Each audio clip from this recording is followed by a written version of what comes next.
Hey everyone, welcome back to On Purpose, the #1 health podcast in the world. Thanks to each and every single one of you that come back every week to listen, learn, and grow.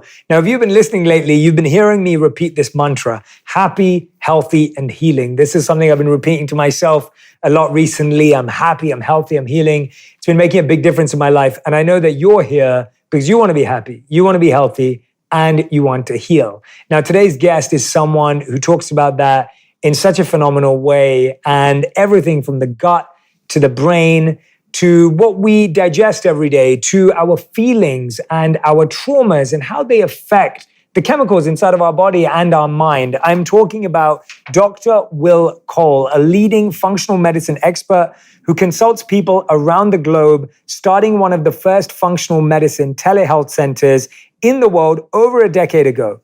Named one of the top 50 functional and integrative doctors in the nation, DrWill Cole provides a functional medicine approach for thyroid issues, autoimmune conditions, hormonal imbalances, digestive disorders, and brain problems. DrWill Cole is also the host of the popular The Art of Being Well podcast. Make sure you check it out. And the New York Times bestselling author of Intuitive Fasting, The Inflammation Spectrum, and the brand new book, Gut Feelings, Healing the Shame-Fueled Relationship Between What You Eat and How You Feel. If you don't have that book yet, I want you to go and order right now, Gut Feelings. We are going to put the link in the show notes. Make sure you grab a copy as you're listening right now or watching. DrWill Cole, thank you for being here. I need you to be my hype man every day, man. That's a great way to start your day. Oh, thank you, man. Thank you. Well, I always say to my guests, I'm like, you had to live all of that. So you actually had to do it. Thanks, man. But I also want to, can I call you Will? Of course, yeah. I just want to say, for everyone who's watching, Will took a flight this morning from Pittsburgh to New York City to be on the show. I appreciate him so much for doing that. I really, really value that. I love connecting with people in person. Yeah, I'm happy to be here. Yeah, and I can't wait to dive in. That's good. I was just saying to you earlier that our community, our audience here at On Purpose really loves learning and really loves getting really practical, applicable tools when it comes to their health. Mm-hmm. I think one of the things that, by the way, I love the name of the new book, like Gut Feelings. I think the gut has often been so ignored in the conversation. Yeah. We often talk about, how do you feel up here? What's your head saying? Yeah. And then we feel about the heart versus the head. And I feel like the gut was forgotten for so long. Why is the gut so important in that conversation? And why should it not be ignored? You're right. And even, I think we've come a long way in the past 12 years since I've been in functional medicine. People growing awareness, but we're still scratching the surface. I realize I'm probably talking to more of the health nerds, and it's not the general population. So we have a far way to go. And our gut is a major part of our health, but you don't necessarily have to have extreme digestive symptoms to have underlying gut components to why you feel the way that you do. So your gut and brain are actually formed from the same fetal tissue. So when babies are growing in their mother's womb, they're formed from that same fetal tissue, and they're inextricably linked for the rest of our lives through what's known as the gut-brain axis, or the connection between the gut and the brain. 95% of serotonin, our happy neurotransmitter, it's made in the gut, stored in the gut. 50% of dopamine is made in the gut, stored in the gut. And if you think about it, the intestines kind of even resemble the brain. And the vagus nerve is what really innervates and connects both the gut and the brain. Researchers call the gut the second brain. We have to understand so much of what ails modern society, we have to understand gut health. And it's no coincidence that most of probably your listeners would know, Hippocrates, the father of modern medicine, he said all disease begins in the gut. Well, if disease begins in the gut, then so does healing begin in the gut. And it's also home to 75% of the immune system.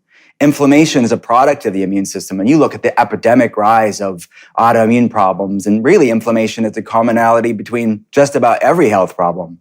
Autoimmune issues, metabolic issues, hormonal problems, to really research looking at what's known as the cytokine model of cognitive function, how inflammation impacts how our brains work. So things like anxiety and depression, fatigue, all have their roots in not only inflammation, but also the gut-brain connection. So it is, the far-reaching implications of this is vast. We have to understand it to deal with it.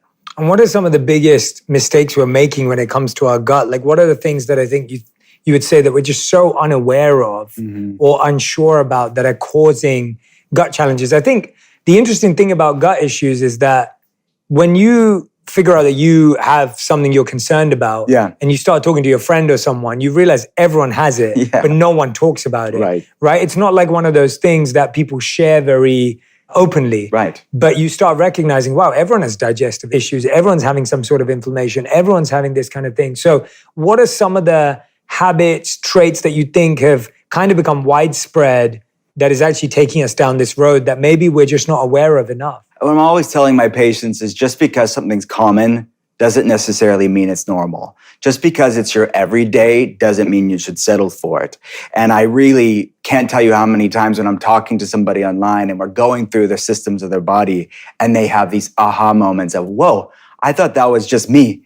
I thought that was just my lot in life because I have it every day. But I think we as a human race need to take inventory and kind of get in our bodies. And know that you teach about this so eloquently, of just being aware and mindful of how our body works, because it may be your everyday, but it doesn't mean it should be normalized. So, I mean, we could talk about digestion, and you're right, people don't want to talk about it. It's very normal for me to talk about poop at my office. It's like, and then I look across the telehealth, across the internet, and I realize it's not as normal as I think it is. Right? I see their partner like, we've never talked about this before, We get real fast, but it's important because it's a window into probably lots of other things in your body.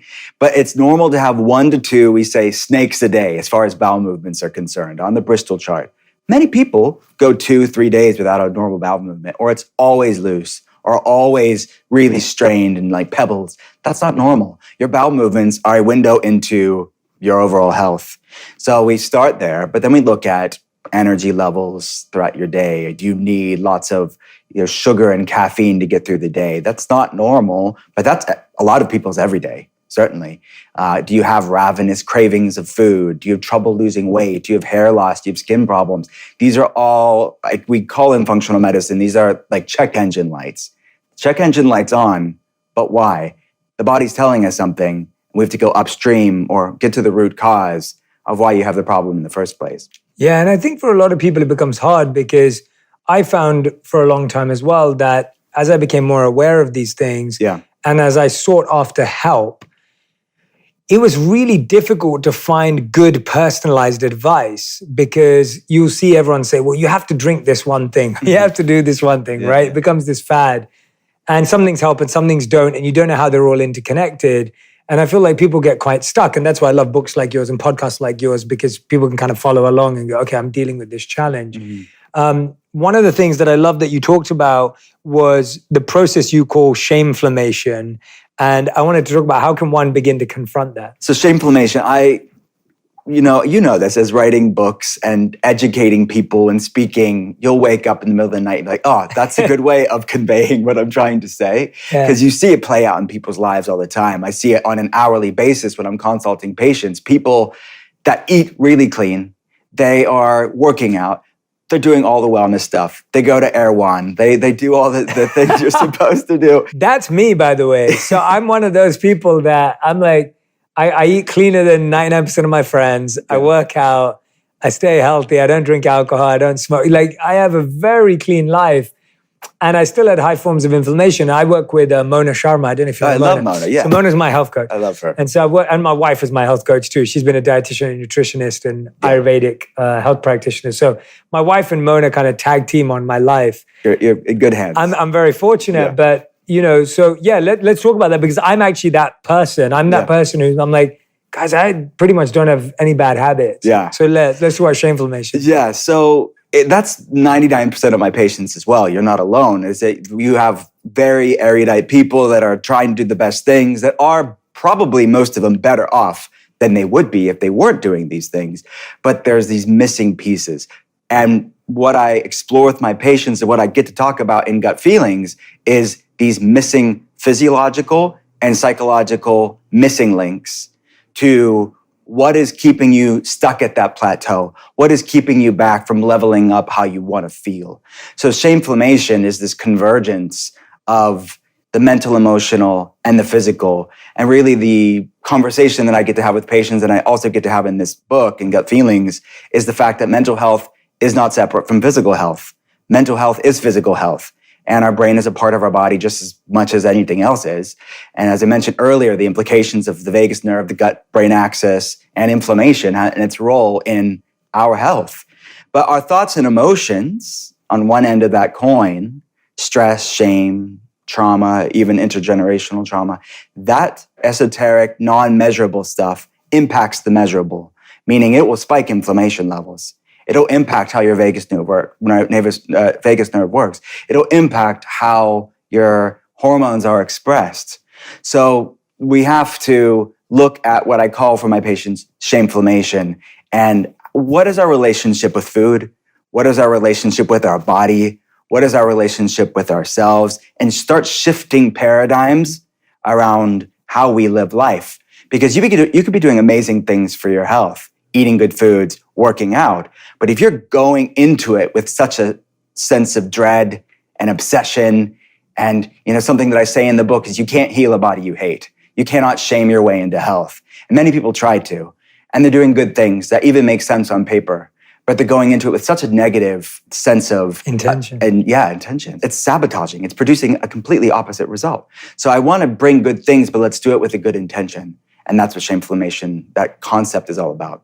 Yeah, understood. What are some of the quick things that if anyone's thinking I'm feeling inflammation, what are some of the things in our physical, like things that we're consuming that are likely to cause inflammation? Yeah, so there's the physiological and the psychological again. So the physiological, let's go on that side. Yes. So it starts with the foods that we eat. I mean, every food we eat either feeds inflammation or fights it. There's no neutral food. There's no Switzerland meal. It's serving your physiology.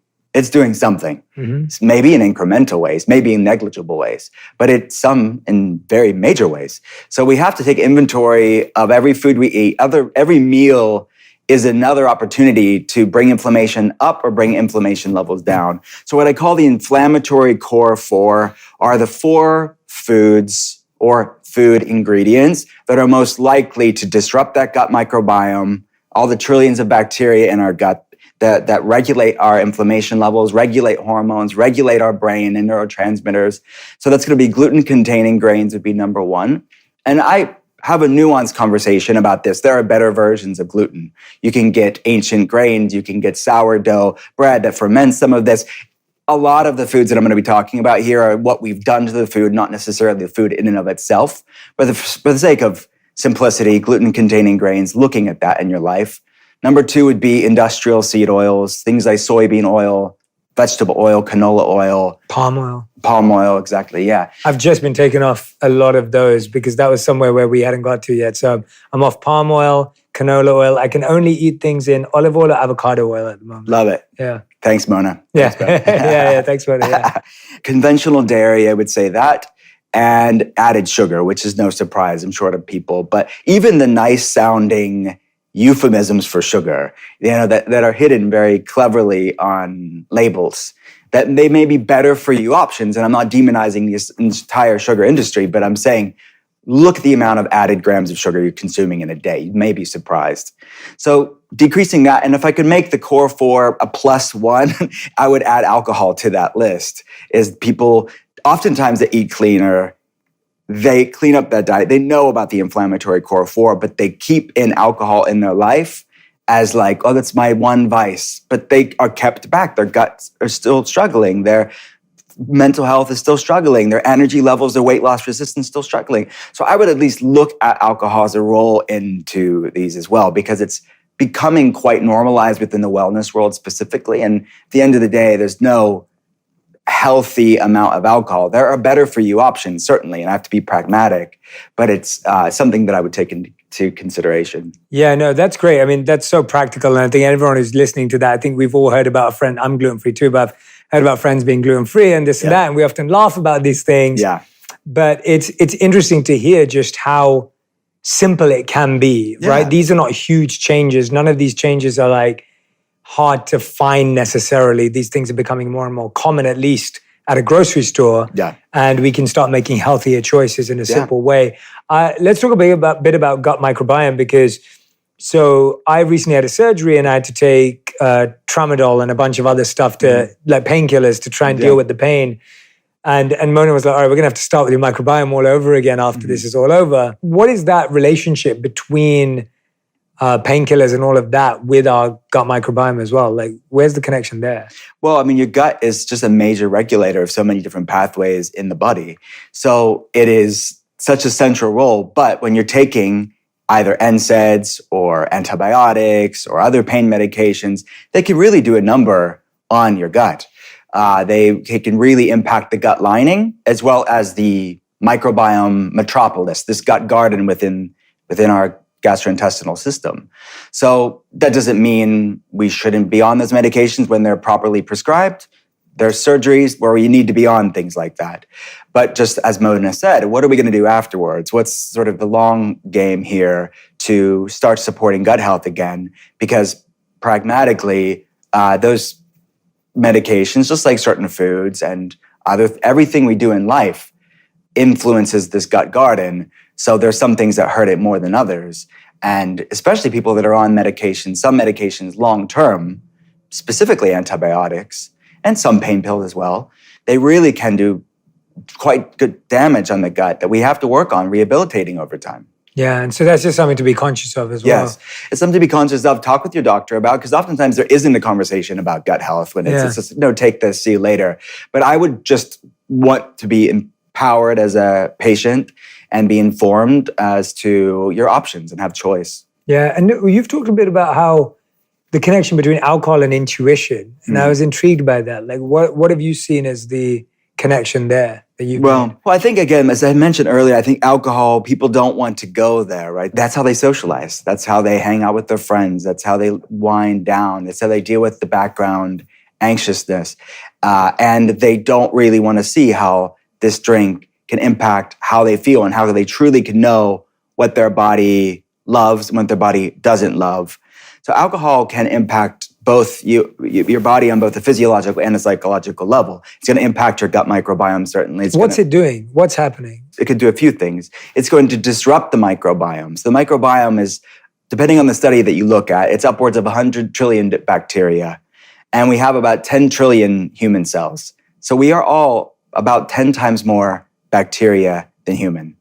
And when we drink alcohol, it is really, especially people that are consistently drinking, it is quite disruptive to this microbiome balance.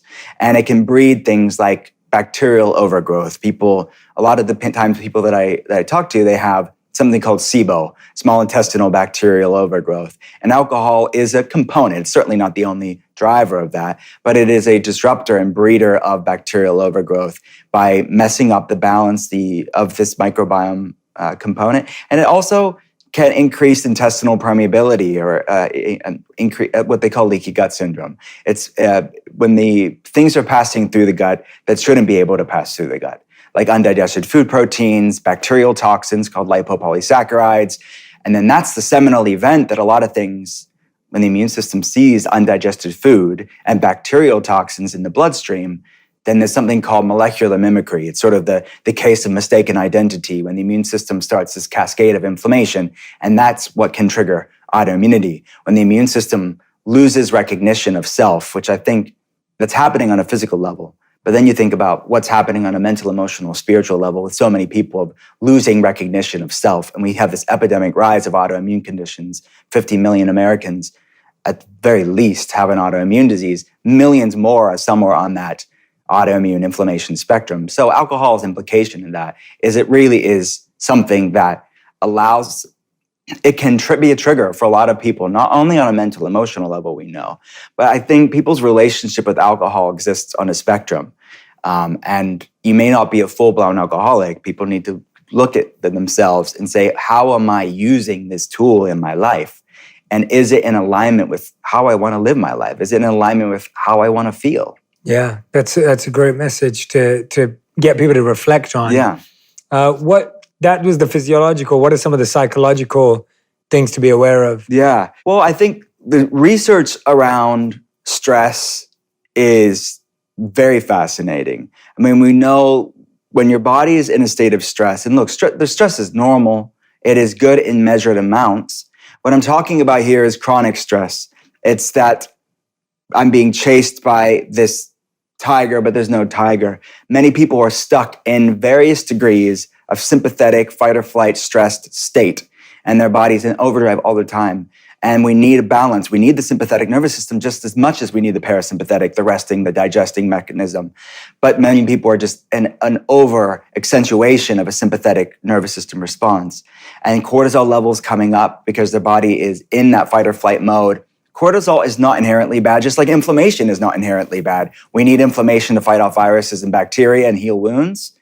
But it's the chronic inflammation that's a problem. Same with chronic stress. Cortisol being high for too long is not good. That is, cortisol by itself is an endogenous immunosuppressant, which means it's a natural anti-inflammatory.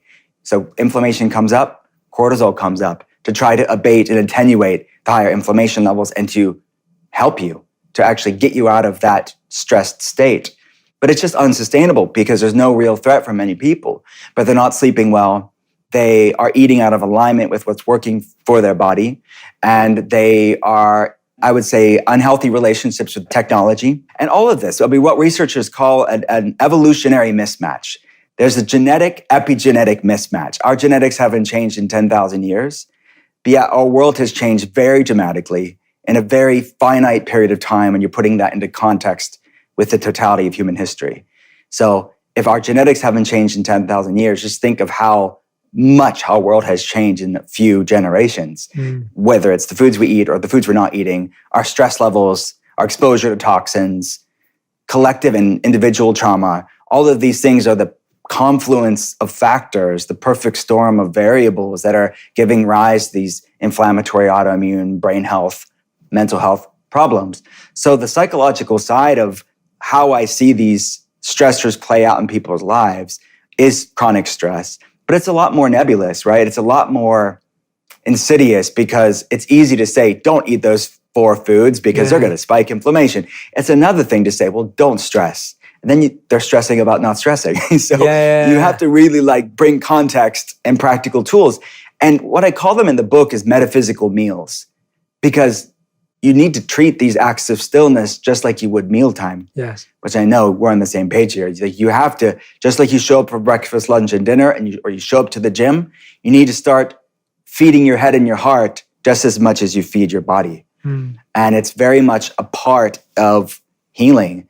And you have to deal with both sides of the coin, both the physiological and the psychological. So stress, and whether that be bringing healthy boundaries in, or having a better relationship with technology, or prioritizing your sleep, or bringing in self-care practices in your life that are nourishing to you, that are feeding you on a mental, emotional level. Yeah. That's just one, but there are many levels to that, but we have to look at both sides. Yeah, no, definitely. Thank you so much for walking us through those. Yeah. And if anyone's like me, while I'm listening to that, whenever I sit down with someone who's an expert in this space, I'm like, there's a part of you that just gets more stressed because you go, oh God, I'm doing all the wrong things, right? And I'm sure people are listening or watching at home or at work, or if you're traveling and you're going, gosh, I need to change so much. And I think that's kind of where our problems perpetuate, because we go, okay, I need to change everything.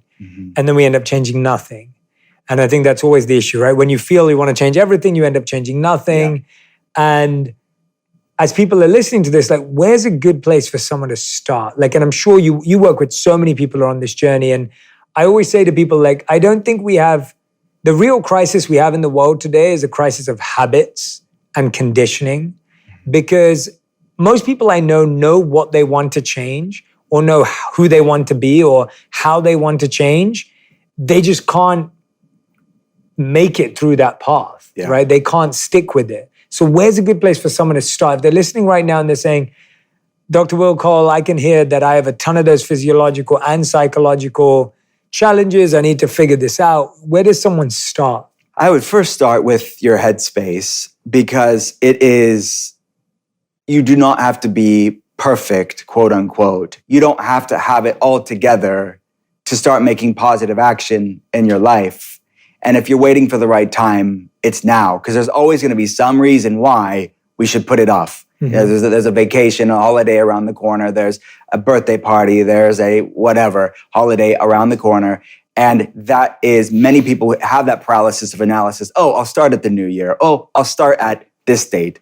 But the reality is, I find that there's exceptions to that rule of maybe there's a certain date within the next few weeks that's practical for you. But if you're looking at really putting it out in the calendar, I very rarely see people need to do that, because I need you to realize that how are we going to navigate through those times?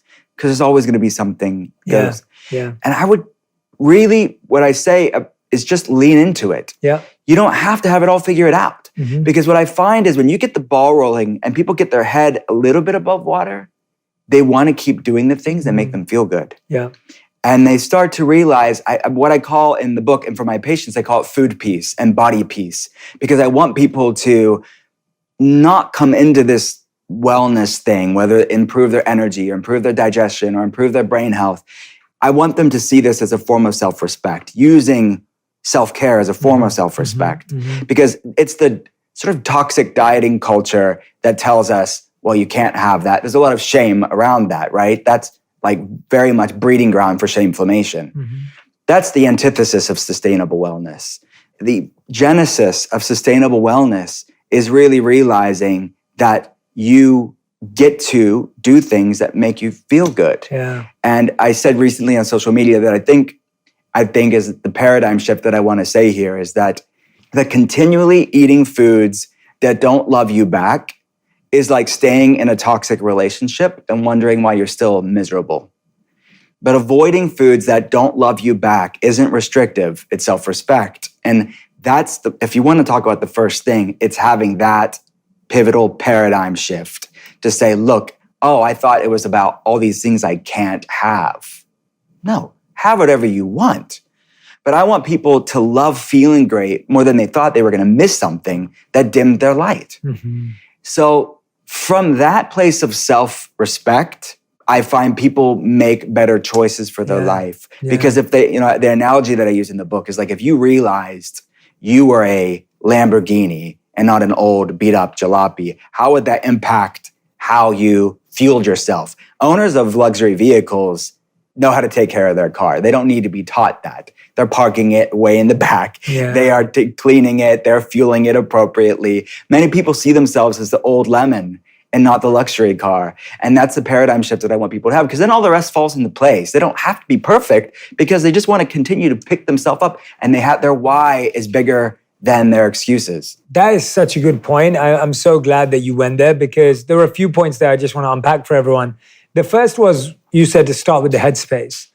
And I think that's really powerful. And everyone who's listened to On Purpose right now is already naturally doing that by being here, is because if you're stressed, you eat badly. And then when you eat badly, you get more stressed and you get inflamed, and then everything else that you're saying, and then you get more stressed. And it's just this never-ending cycle.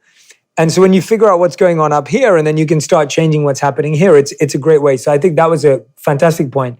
The second thing that I really took away from that is this idea of self-respect and how we see ourselves. And it took me a long time to recognize what that really meant personally. So I grew up addicted to chocolate. I ate, and sugar, obviously. So I ate a chocolate bar, a chocolate biscuit, a chocolate yogurt, and a chocolate ice cream pretty much every day while I was a kid. Up until when I went to university, where I would eat a chocolate bar and a liter of Sprite every single day. Like, that got me through university. And I was healthy and I was lean, and whatever that meant. And you thought, I'm fine. And then you start to see things not catch up with you, but you start to see the impact of certain things. And I think people still have this in that, well, I just want to have fun. I just want to enjoy life. And I don't want to have to think about this. And I think what's so interesting is what you're saying is that actually isn't enjoyment, because it's damaging. And when you start realizing that the fun you're having is actually not fun genuinely for what's happening inside, you just can't see that part. Yeah. And I think that took me a long time to connect that it's not like starving yourself from what you want. It's actually like your body doesn't actually want that.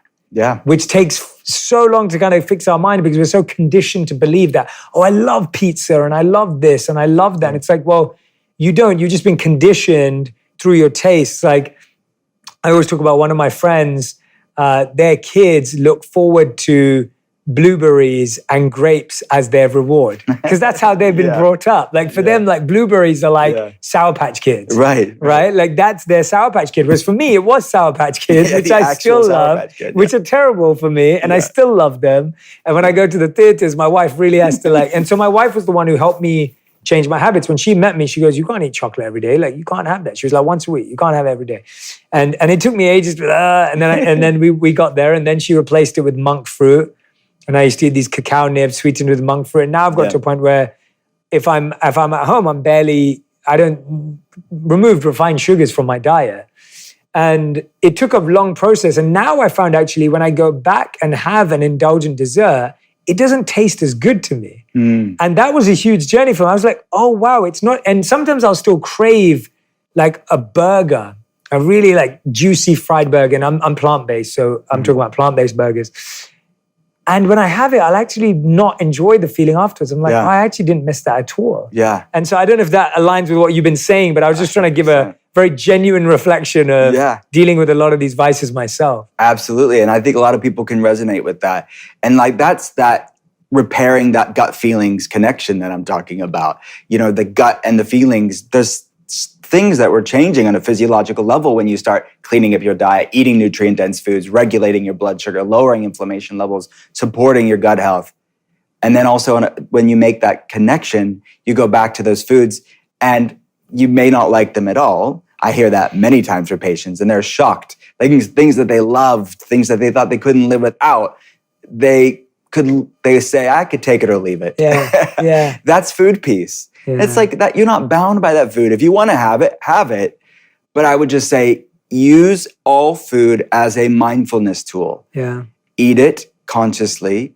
Did it love you back? Maybe it didn't love you back, but you love socializing with your friends, or it brought you some enjoyment in the moment, and it was worth the payoff of maybe the bloating or the inflammation. Then eat it and move on. Yeah. Shame is worse than any food. Yeah. But maybe you take it and eat it mindfully and realize afterwards, no, it actually wasn't worth it. So maybe next time I'll have less of it, or I won't have it at all, because like you said, like cacao nibs and monk fruit, there's so many better options that taste really freaking amazing. Absolutely, yeah. You don't have to eat like a boring rabbit to be healthy. Absolutely, yeah. I've been loving like the Who Kitchen bars as well. So they're so good. Like that's one of the sad parts of New York City is Hugh Kitchen closed down. I mean, they had a restaurant. Yeah, I remember that place. Yeah. The pandemic took it out. Oh, wow. But their bars are amazing. Yeah, they're still alive and strong with the chocolate bars. Yeah, their chocolate bars are great. But I feel like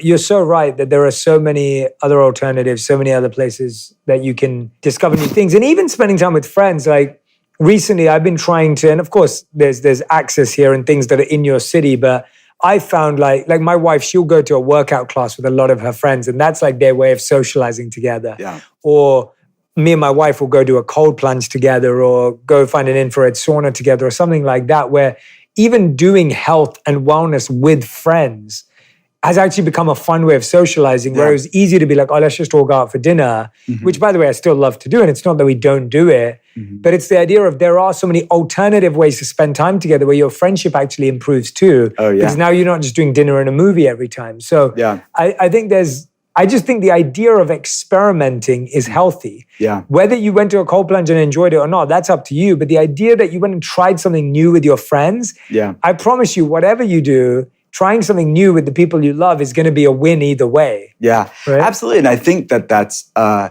key point too. When people want to start making healthy choices, they're afraid of it changing what they do for fun. Yeah. Or changing their relationships. Like I mentioned, alcohol. Well, if everything I do with my friends is centered around unhealthy food and alcohol, what's that going to look like? Yeah. Look, if they're your true friends, they're going to be there for you. And I've seen so many people start bringing the healthy food to the party and really being a light. It's my wife. You're basically describing my wife. And people are like, wait, what? This is healthy? What the heck? Because it really shifts hearts and minds around this. Or maybe you go to the cold plunge and they thought it was weird at first, but now they all want to do it. People want to feel good. It's just because it's been done over and over again doesn't mean you have to keep doing it. Like start leveling up and be the leader for your friend group. Yeah. Because it really... Everyone thank you in the long term. For sure. Yeah. And I've seen whole family and friend groups change because of one person deciding, I want to live a different way. I want to start doing things that love me back. Yeah, trust me, in the beginning, my male ego with my wife telling me, like, my wife would see me, like, grab a chocolate bar, put it in my mouth, and she'd be like, she'd just give me the look. And everyone would be like, Jay, are you literally going to let her do that? And I'm like, she's actually doing it for my own good. Like, I feel so much happier since I've let go, of refined sugar. Like, it's made such a big difference in my life. And I've still got a long way to go. I'm working on lots of different things, but yeah, no, I love that. I wanted to ask you, because I feel like you're one of the few people that actually talks about this connection. How are hormones the internal communication system for the body? Because I feel like hormones are not talked about enough, and there's not enough of a conversation about them, but that's been something you've been leading. Sure. And that's part of the physiological side of things that the psychological can impact. So hormones are kind of akin to biochemical emails. And if you look at your body as this sort of corporation, the different systems of the body are not always communicating appropriately. They're either communicating too much because the body's in that sympathetic nervous system overdrive, where cortisol levels is being really secreted quite a bit. We have what's called the hypothalamic pituitary adrenal axis. So this is something that we can quantify on with patients via labs and see cortisol levels and cortisol circadian rhythm issues. Cortisol is too high when it should be low. It should be a nice S-shaped curve, or it's always low, or it's always high, and it's that imbalance, that breaking of the Goldilocks principle. It's homeostasis. It's, you don't want hormones too high, you don't want hormones too low, but you want them high when they should be high and low when they should be low. Just like our gut microbiome bacteria, just like inflammation levels, it's all subject to this law of Goldilocks principle. So it's really, hormones are a major influencer in how we want to feel, but both the physiological and the psychological will impact how hormones are expressed. So if somebody has an unhealthy gut, if they have things like chronic infections, I deal a lot with people that have chronic Lyme disease and people that have mold toxicity quite often, because they have different genetic variants that make them more sensitive to things like autoimmune problems. So we can find and measure this on labs, higher levels of mold toxins, Lyme bacteria, different environmental toxins like glyphosate in their body. That's shifting their nervous system in that stress state as well. That's going to really impact hormones tremendously. So then I can measure hormones on a hormonal test, which I would, and you'll see cortisol levels all off. You'll see typically estrogen, progesterone, testosterone very low. Sometimes estrogen will be high with estrogen dominance. But for the most part, when you're in a sympathetic fight or flight stress state, most hormones will be sluggish. They'll be on the low end of normal or really low. But then if you just saw the hormones happening in a vacuum, you'd think, well, it's a hormonal problem. Well, no, there's a bigger context as to why the hormones were off in the first place. So that's why context matters when it comes to all these different aspects of health. But supporting hormones are certainly imperative when you're talking about somebody's mood, when you talk about somebody's gut feelings. Hormones are those biochemical emails. So I have to measure them. I have to optimize them. Thyroid is another major player too, because many people, they're just getting basic thyroid labs. They're not really getting complex thyroid labs. So we have to really look at the complexity of thyroid hormone metabolism. But is this something that, like, at least, and I'm asking as someone who was born and raised in London, obviously, like, how much of this is accessible in the United States or across the world? Like, how do people ask for these labs? Where do they get them? Because I was one of those people for years that got checkups done and got my blood test done and things like that. And they'd always be like, Jay, you're fine. And I was like, but I don't feel fine. Like, I know something's going on. And they'd be like, no, you maybe you're a bit stressed. And I'm like, yeah, I'm sure I am, but it's more that, like, I can feel something. And it took till I started working with Darshan at Next Health.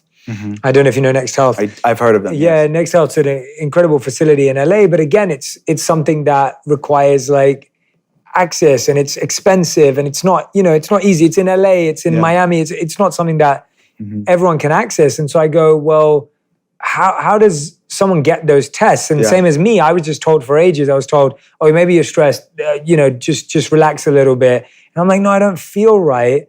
So how does someone get those tests? How does someone get that detail? I know Viom's a great source, the gut test that they send to your house and you do the stool test. Yeah.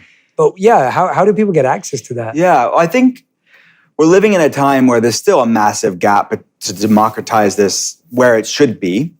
But in the past 12 plus years, I've seen a lot improving. And the reality is most of the thyroid labs and the hormonal tests actually are conventional tests, meaning they're mainstream tests that if you ask your doctor, your conventional PCP, GP, they will do it. They have to do it. They can do it. They Right. could decline doing it. But if you have a decent relationship with your doctor and if it's clinically appropriate, they should be able to run this panel, even if it's slightly outside of what their routine labs. Because look, the conventional model of care is largely trained to diagnose a disease and match it with the medication. So it's the extra labs, the other labs that we run in functional medicine is slightly superfluous to a conventional medicine doctor because if it's not going to change the treatment, why would they run it? For example, to use the thyroid as an example, they just need a TSH, a thyroid stimulating hormone, and maybe a T4 to give the person that levothyroxine, that Synthroid, that pharmaceutical thyroid replacement hormone. Okay, so that's all that they need. So if we want to look at all the other conventional thyroid labs, they are available. But if the end result's still going to be that medication, then why would they run it? Got it. So I understand it from a model side of things. But these are conventional tests. Most of the ones that I'm talking about are very widely accessible and offset through insurance or completely covered by insurance. They just have to be ran and coded appropriately and be clinically appropriate for you. So full thyroid panel, something called thyroid stimulating hormone, like I mentioned, T4. But then what we would add in functional medicine is total T3, something called free T3, free T4, and then what are called thyroid antibodies. The leading drivers of low thyroid function in the West are autoimmune in nature. Hashimoto's disease or autoimmune thyroiditis is the most common autoimmune disease as a whole, let alone the most common driver of low thyroid function. So we have to run thyroid peroxidase and thyroglobulin to see, because it's in that case, it's not truly a primary thyroid problem. The thyroid problem is because the immune system has lost recognition of self again and is attacking it. So, and Graves' disease is the other type of autoimmune thyroid problem. And then I have to run what's called reverse T3, which in states of inflammation, your body can make these basically thyroid brake molecules that slow down thyroid function. So the point being, it's a lot more complex than just a TSH. And to make it more accessible and, that's what we've done for the past 12 years is try to make this as democratized as it can be, to decentralize this so people can have agency over their health and be empowered with this information. It's their body. Yeah. They have a right to know. So we have different telehealth models to make it accessible for people. And there's a lot of direct-to-consumer labs, to be honest with you. Even if you don't have access to a functional medicine doctor or if you don't want a functional medicine doctor, there are great labs. There's one called Inside Tracker. I have no connection to these brands. Inside Tracker and Base are two that I've had them on my podcast before. They are brilliant, and you don't need a doctor for it. So you could just order it yourself. I think it's just good to know, right? This is so useful because I think it's good to know what to ask for, what to look for. I think as someone, I consider myself someone who's fairly uneducated as a recipient, as a patient of these things. Yeah. Because until you study yourself, I would say, until I started studying myself and reading myself and interviewing people that I wanted to learn from, I had a very limited understanding because that's how I grew up. And so I think for me, at least I find it very interesting to be like, okay, well, these are the tests I need to ask for. Yeah. These are the tests I can do.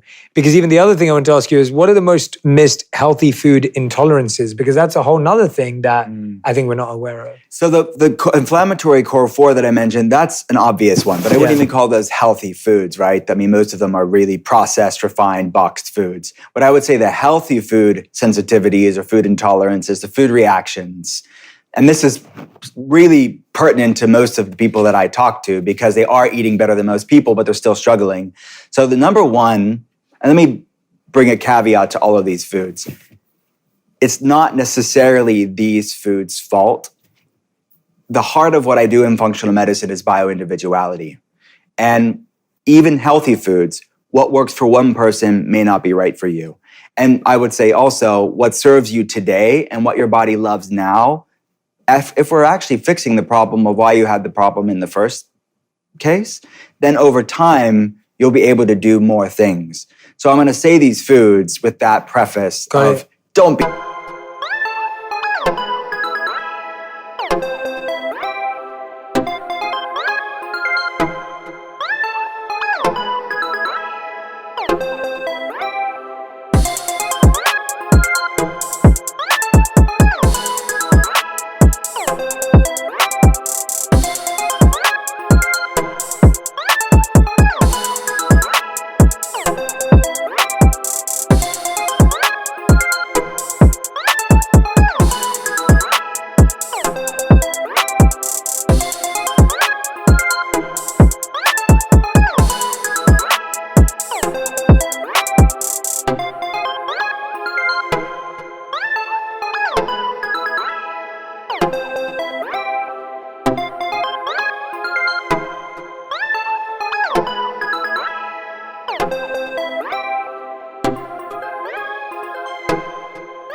be fearful of these foods. Don't become orthorexic, which is a massive problem within wellness. That's orthorexia is sort of disordered eating around healthy foods.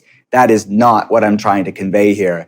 So that's important to know. But also, for the people that are struggling with these issues, it could be a massive game changer for them, because they may be thinking, oh, I've been doing what I thought was healthy, but I was unintentionally sabotaging my health. So number one, people that have SIBO, small intestinal bacterial overgrowth that I mentioned, it's linked to things like anxiety and depression. It's linked with other autoimmune problems. It's also the leading cause of things like IBS, irritable bowel syndrome. It's linked to bloating, like uncomfortable bloating. People will tell me they feel like they're 9 months pregnant, even though they're not pregnant, as far as uncomfortable bloating, and things like acid reflux and GERD. So there's a class of foods that are known as higher FODMAP foods. FODMAPs is an acronym that stands for fermentable oligosaccharides, disaccharides, monosaccharides, and polyols, which is just a verbose way of saying fermentable sugars. So things like onions and garlic, really healthy foods, right? Cruciferous vegetables like broccoli, asparagus, Brussels sprouts, really healthy foods, but they're all higher in these fermentable sugars. So people that are thinking they're doing the good things with SIBO, I've done that for so long. Yeah, right, they're loading one up of those on people, onions and garlic, and they're getting so bloated. They're getting so much gastrointestinal upset. So look, is the problem the high FODMAPs? No, I get it. Yeah, you have to heal the SIBO so you can bring those high FODMAPs in. Yes. So FODMAPs would be a lot for our people that are probably a lot of our listeners right now. It's just people that are very well read, but they're still struggling with these problems. They're eating healthier, but they're still struggling. So look at higher FODMAPs and potentially look at SIBO as the driver of that FODMAP intolerance. And then I'm mentioning a lot of people that have mold toxicity. Mycotoxins is what they're called. Higher mold foods can perpetuate flare-ups too. So a lot of grains, even healthy grains like even gluten-free grains can be higher in mold. Coffee can be higher in mold. Wine, other alcohols can be higher in mold. And people that have a sensitized immune system should look, if they have a mold problem, look at foods that could potentially contain mold. And then another one that I see are higher histamines. Foods that are higher histamines or histamine liberators or histamine releasing foods can definitely be problematic for people that have SIBO, these gastrointestinal gut problems, and people that have, there's other symptoms of histamine intolerance like anxiety, because your gut and brain, this gut feelings connection again here. People that have lots of kombucha, people that have lots of bone broth, people that have lots of fermented pickled foods, even avocados can be higher in histamines. So these are the gray areas that we need to look at. Because but that's why you need to diagnose yourself effectively, right. Because or if you're doing all the things and still struggling, these are the areas you need to look at to say, what are these check engine lights in my life? Why is my body reacting to kombucha? It's not kombucha's fault, but is it the body telling me that this is releasing histamines right now? And then I have to ask the question, why do I have histamine intolerance in the first place? Which unresolved trauma can be part of that. SIBO, mold toxins can be a part of that. Chronic Lyme, the psychological and the physiological. So this is what I see sadly play out in people's lives, but it's only sad until you find out and when you give them answers, then it's anything but sad. Because then it's this aha moment of like, wow, I can do something about it. That's exactly how I feel. Like everything you've been talking about, I'm like, this is the journey I've been on, because it's that feeling of I feel healthy to that feeling of recognizing, wow, there's so much about health that I did not understand. Then getting accurate tests that actually tell you what's going on. Because I think there's a lot of like, oh, you just need a bit of this or you need a bit of that. And that doesn't work. Like the accurate testing is such an important part of this because then the recommendations can be healthier. I think a lot of recommendations are just based on basic symptoms and that doesn't necessarily always go the right way.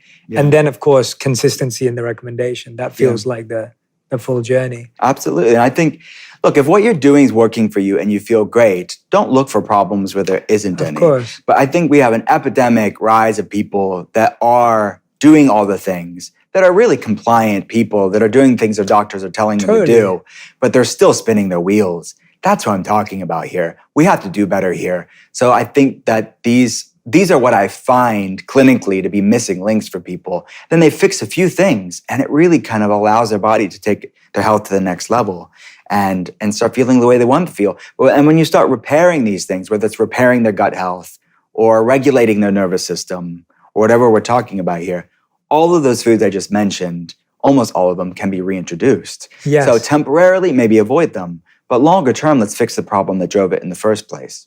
Yeah. Everyone, make sure that you grab the book Gut Feelings and subscribe to the Art of Being Well podcast by Will. Dr. Will Cole, I just wanted to ask you, is there anything that you haven't shared on today, or something that is on your heart, your mind, or in your gut that you feel like you need to share that we haven't touched upon? No, man, I really appreciate the opportunity. It's been great. We have to have you on the Art of Being Well. I'd love to. I'd love to. But no, this has been so useful because I think you've given us a very 360-degree approach of so many different aspects of our health. Of course, everyone can read the book, Gut Feelings, to go in depth on all of this and listen to the podcast to understand more about everything we've discussed today. And I hope this is the first of many times we'll sit down I would love that. and get to do this. But thank you so much. We end every episode with a final 5, which are the fast 5 rounds. So you have to answer these in 1 word or 1 sentence maximum. So you can do 1 sentence. All right, 1 word or 1 sentence. Kind of nervous. Let's go for it. Okay. Question number 1. What's the best health advice you've ever received or heard? It's what I actually said earlier. It's one that I'm always telling myself and I'm telling my patients is you can't heal a body you hate. It's a pointer to work that we need to do. Mm-hmm. And it's reframing our relationship with our body and with food and with wellness itself. Love that. Question number 2. What's the worst piece of health advice you've ever heard or received? Well, the antithesis of that somehow you're going to shame your way into wellness. It's not going to work. Yeah. Okay. Question number 3. Something you used to value for your health, but you don't anymore. Probably taking tons of supplements. I have a simplified version. I know what I feel the best on. To me, food is first. Supplements are a great bonus, targeted 100%, but food is primary. So I think streamlining and figuring out what are the biggest needle movers for myself is definitely that for me. That's a great answer. Question number 4. What's your current purpose in life? It's hopefully being a light for God.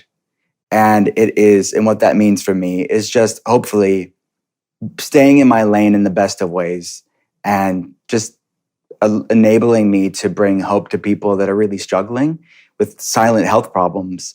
And I get to see it play out all the time. This is more than a sentence, but I love what I get to do. That's beautiful. 5th and final question. If you could create 1 law that everyone in the world had to follow, what would it be? Be kind and think before you speak. A health law? Have any health laws? That will help people's social diseases, right? As social relationship disorders bring about physical disorders too. But if you want something a little bit more on a micro level, I would say a law. You said a law to people should live by. I would say eat foods that love you back, and find out what they are. Be curious about what they are, because when you focus on that, the rest of the stuff kind of is put into perspective. Yeah, I love that. Dr. Will Cole, everyone. The book is called Gut Feelings. The podcast is called The Art of Being Well. Dr. Will Cole on Instagram as well. Make sure you follow him. Everyone who's been watching or listening, make sure that you tag me and Dr. Will Cole on Instagram, on TikTok, on Twitter. Let us know what resonated with you, what you're going to try, what you're going to try and shift. Remember, you don't have to change everything all at once. Just got to try put one thing into practice and watch how your life changes.